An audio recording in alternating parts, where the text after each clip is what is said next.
So good morning students. आज हम एक नया टॉपिक स्टार्ट करने आ रहे हैं, जनरेशन ऑफ एफएम वेव। तो इसमें दो मेथड होते हैं कि method of FM wave generation के। पहला डायरेक्ट मेथड और इनडायरेक्ट मेथड। डायरेक्ट मेथड में हम मैसेज सिग्नल का डायरेक्टली यूज़ करके कैरियर का मॉड्यूलेशन करेंगे, बट इनडायरेक्ट मेथड में हम मैसेज सिग्नल का डायरेक्टली यूज़ नहीं करते हैं। ठीक है, इसमें इनडायरेक्ट मेथड में हम देखेंगे कि हम फेज मॉड्यूलेटर्स का यूज़ करते हैं एफएम वेव जनरेशन के लिए। ठीक है, और डायरेक्ट मेथड में हम लोकल ऑसिलेटर्स का यूज़ करते हैं एफएम वेव जनरेशन के लिए। उसके बारे में स्टडी करते हैं। डायरेक्ट मेथड फर्दर दो अलग अलग मॉड्यूलेशन टेक्निक्स पे डिपेंड कर होता है, इसमें डिवाइडेड होता है, रिएक्टेंस मॉड्यूलेटर और वेक्टर आर्ट मॉड्यूलेटर। तो पहला देखते हैं, पहले स्टडी करते हैं डायरेक्ट मेथड के बारे में थोड़ा। इसमें क्या होता है कि हम कैरियर का मॉड्यूलेशन करते हैं directly with the help of modulating signal. Okay, carrier signal को हम जनरेट करते हैं using an electronic oscillator. Electronic oscillator क्या करता है, एक pulse of oscillating frequency wave generate करता है, पल्स नहीं, oscillating continuous oscillating waves generate करता है। हम अगर इस ऑसिलेटिंग वेव की फ्रीक्वेंसी को अपने हिसाब से कंट्रोल कर लें तो हम एफएम वेव को जनरेट कर सकते हैं। ठीक, जो फ्रीक्वेंसी होती है ऑसिलेट वेव की वेव की जो फ्रीक्वेंसी होती है जो जनरेट करता है ये ऑसिलेटर, उसकी वो होती है omega is equal to 1/√LC। तो हमें बेसिकली यही करना है कि हम मैसेज सिग्नल की एम्पलीट्यूड को के हिसाब से हम या तो इंडक्टर या तो कैपेसिटर को चेंज करें। मतलब क्या, या तो इस यहाँ पर जो कैपेसिटेंस हो या फिर इंडक्टेंस, दोनों में से कोई एक को हम इस तरह से इस पे डिपेंडेंट करा दें मैसेज सिग्नल पे कि मैसेज सिग्नल जैसे जैसे एम्प्स का एम्पलीट्यूड जैसे जैसे चेंज हो, इसकी कैपेसिटेंस या इंडक्टेंस की वैल्यू चेंज हो। तो होगा क्या, जैसे जैसे मैसेज सिग्नल चेंज होगा कैपेसिटेंस चेंज होगा या फिर इंडक्टेंस चेंज होगा और इसके अकॉर्डिंग फ्रीक्वेंसी चेंज होगी, तो हमें फ्रीक्वेंसी मॉड्यूलेटेड वेव मिल जाएगी। ये एक बेसिक अप्रोच होता है डायरेक्ट मेथड का। ओके, इसमें क्या होता है कि यही चीज़ है, इसमें लिखा हुआ है कि मैसेज सिग्नल के अकॉर्डिंग हम कैरियर फ्रीक्वेंसी को चेंज करते हैं। ठीक है, तो हम इसमें ऑसिलेटर्स का यूज़ करते हैं। ऐसे ऑसिलेटर्स को जो उनकी आउटपुट फ्रीक्वेंसी अप्लाइड वोल्टेज पे डिपेंड करती हो, इसे हम वोल्टेज कंट्रोल ऑसिलेटर कहते हैं। तो हम इसमें क्या करेंगे कि जो वोल्टेज कंट्रोल ऑसिलेटर्स हैं अलग अलग तरह के, उसमें हम इनपुट साइड पे मैसेज सिग्नल का इनपुट दे देंगे और वो जो आउटपुट देगा वो डिपेंडेंट होगा इस मैसेज सिग्नल के वोल्टेज पे। ओके, तो पहला देखते हैं रिएक्टेंस मॉड्यूलेटर। ये एक बेसिक ब्लॉक डायग्राम है एक रिएक्टेंस मॉड्यूलेटर का। हम एक वेरिएबल रिएक्टेंट डिवाइस लेंगे जो कि पैरेलल में होगा एक टैंक सर्किट के, पैरेलल एलसी सर्किट के, और ये टैंक सर्किट हमें एफएम वेव प्रोवाइड करेगा। ठीक है, रिएक्टेंस मॉड्यूलेटर, रिएक्टेंस क्या होता है, आर प्लस जे एक्सएल अगर हम कहते हैं तो जो नॉन रेजिस्टिव पार्ट होता है, मतलब कि ये वाला पार्ट नॉन रेजिस्टिव पार्ट को हम आर प्लस जे एक्सएल में अगर जो नॉन रेजिस्टिव पार्ट होता है इसे हम कहते हैं रिएक्टेंस। ठीक है, जो इमेजिनरी पार्ट होता है। तो रिएक्टेंस मॉड्यूलेशन कर रहे हैं हम, मतलब क्या, मॉड्यूलेशन मतलब हम जानते हैं कि प्रॉपर्टीज़ को चेंज करना, और इस केस में हम मैसेज सिग्नल के अकॉर्डिंग प्रॉपर्टीज़ को चेंज करना। यहाँ पर हम रिएक्टेंस को चेंज करेंगे with the help of message signal, इसलिए इसे हम रिएक्टेंस मॉड्यूलेटर कहते हैं। हम रिएक्टेंस पार्ट को, मतलब कि इस पार्ट को हम मैसेज सिग्नल के अकॉर्डिंग चेंज करेंगे। तो देखते हैं ये कैसे होगा। रिएक्टेंस मॉड्यूलेटर बेसिकली एक एम्पलीफायर होता है जो कि हम या तो उसको इंडक्टिव या तो कैपेसिटिव नेचर शो करने के लिए अप्लाई कर सकते हैं। इंडक्टिव या फिर कैपेसिटिव नेचर ये शो कर सकता है इस तरह से, ताकि इसकी इंडक्टेंस, इंडक्टिव होगा तो इसकी इंडक्टेंस वैल्यू, कैपेसिटिव होगा तो कैपेसिटेंस वैल्यू मॉड्यूलेटिंग सिग्नल के अकॉर्डिंग कंट्रोल हो सके। ठीक है, इसमें एक ट्रांजिस्टर या एफईटी डिवाइस यूज़ किया जाता है as a variable reactance device. ठीक है, जो कि हमें इंडक्टेंस या वेरिएबल इंडक्टेंस या कैपेसिटेंस की वैल्यू प्रोवाइड करता है। ठीक है, ये बेसिक स्ट्रक्चर है एक रिएक्टेंस मॉड्यूलेटर का। एक एफईटी डिवाइस लगी हुई है जिसके गेट टर्मिनल पे हमने मैसेज सिग्नल को अप्लाई किया है। ठीक है, ये दो पॉइंट है ए और बी। ठीक, यहाँ पर इसके पैरेलल में हमने टैंक सर्किट को लगाया हुआ है। ठीक है, ये टोटल एक तरह से इस केस में एक वेरिएबल कैपेसिटर की तरह बिहेव करेगा। ये टोटल पार्ट इतना, वो देखेंगे हम कैसे अभी आगे। तो इसको स्टडी करने से पहले दो कंडीशन है इस पर हमें जो स्टडी करनी होगी। वो क्या कि जो कैपेसिटेंस, इस कैपेसिटर से जो कैपेसिटेंस वैल्यू जनरेट होगा XC वो मच ग्रेटर है इस RF के, ठीक है। और जो बायसिंग करंट है IB जो इस पार्ट में फ्लो करेगी, और यहाँ पर जो ड्रेन करंट, इस पार्ट में जो ड्रेन करंट फ्लो करेगी, तो IB is very less than ID। Biasing current is very less than drain current. ये दो चीज़ें हैं इसमें, ओके। तो पहले इसके कंडीशंस देखते हैं क्या क्या है। अजम्पशंस क्या है कि biasing current is very less than drain current, sorry, biasing current is very less than drain current, and capacitance is very greater than resistance RF, ठीक है। तो इसमें हम इस पार्ट का भी स्टडी करते हैं, यहाँ तक इस पार्ट को। तो यहाँ तक हमने इसको डायग्राम ले लिया है। हम मान लेते हैं कि इस यहाँ तक जो इम्पीडेंस वैल्यू है वो Z है। तो इसके बारे में देखते हैं थोड़ा और।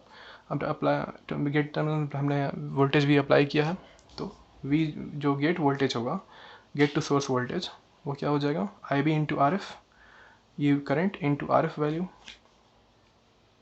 ओके। तो अगर VG को हम निकालते हैं वोल्टेज डिवाइडर रूल यूज़ करके, तो जानते हैं कि क्या हो जाएगा अप्लाइड वोल्टेज टोटल, क्योंकि ये दोनों सीरीज़ में है, तो हम इसमें वोल्टेज डिवाइडर रूल अप्लाई कर सकते हैं। क्यों सीरीज़ में होगा, क्योंकि इस पार्ट में गेट साइड में कोई करंट तो जाएगी नहीं, ओके। तो गेट जितनी भी करंट इसमें है वो करंट यहाँ पर आ जाएगी, तो ये दोनों सीरीज़ में हो जाएंगे, तो हम इसमें वोल्टेज डिवाइडर रूल अप्लाई कर सकते हैं। तो यहाँ पर अगर वोल्टेज डिवाइडर रूल अप्लाई करें तो VG क्या हो जाएगा, V times of RF upon total series total resistance कितना होगा, तो RF माइनस JXC, ठीक है।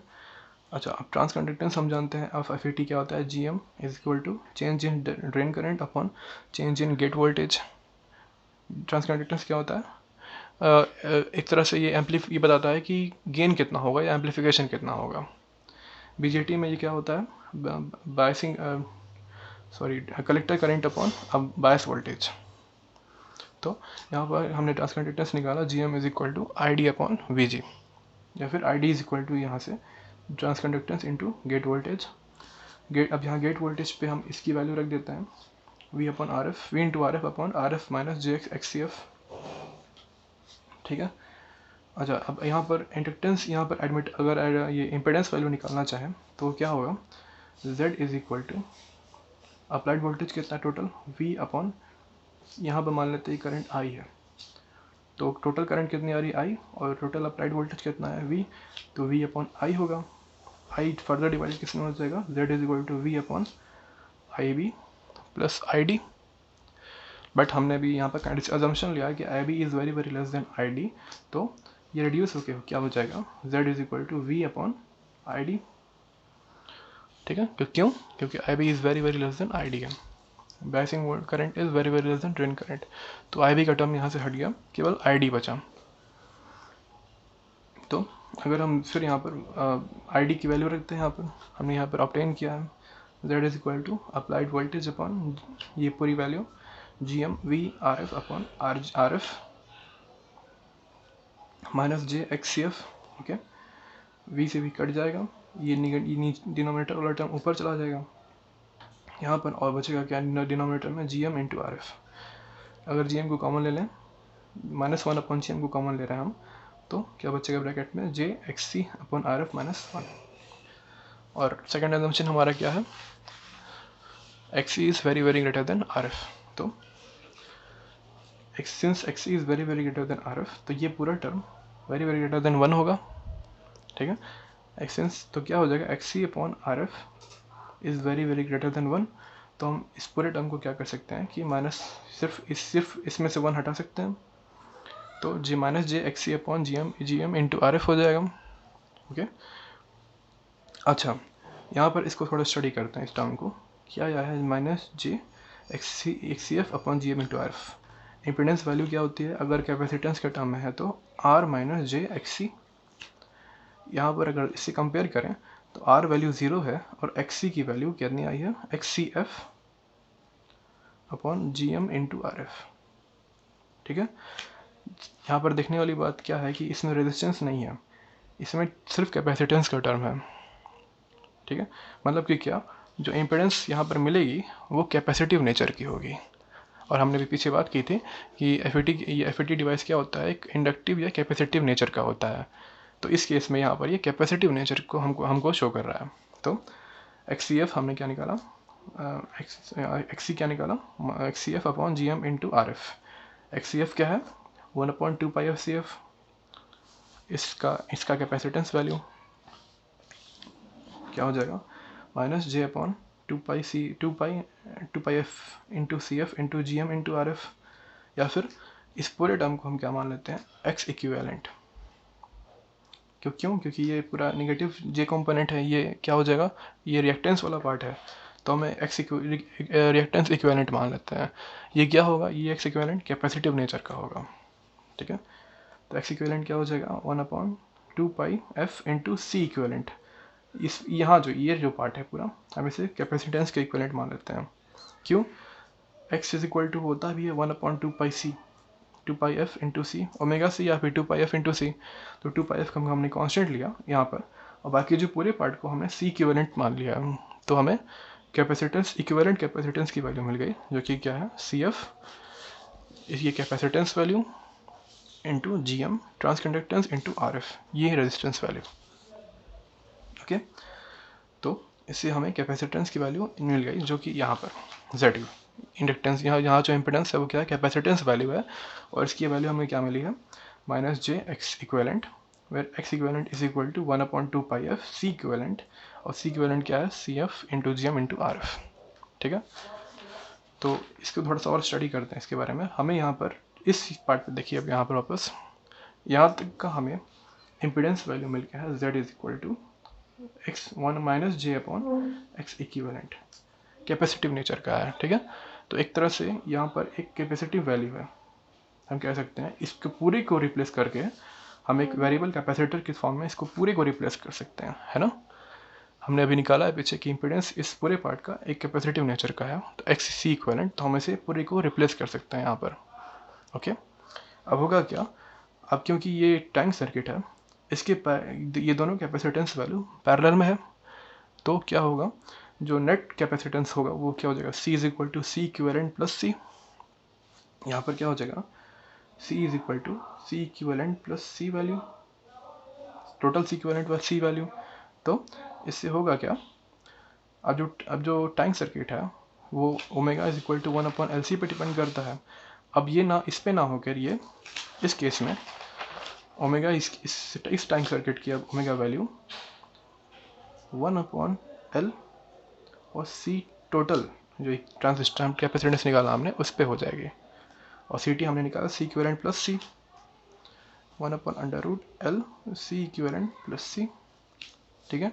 और C इक्विवेलेंट क्या है, हमने यहाँ निकाला है CF into GM into RF, ठीक है।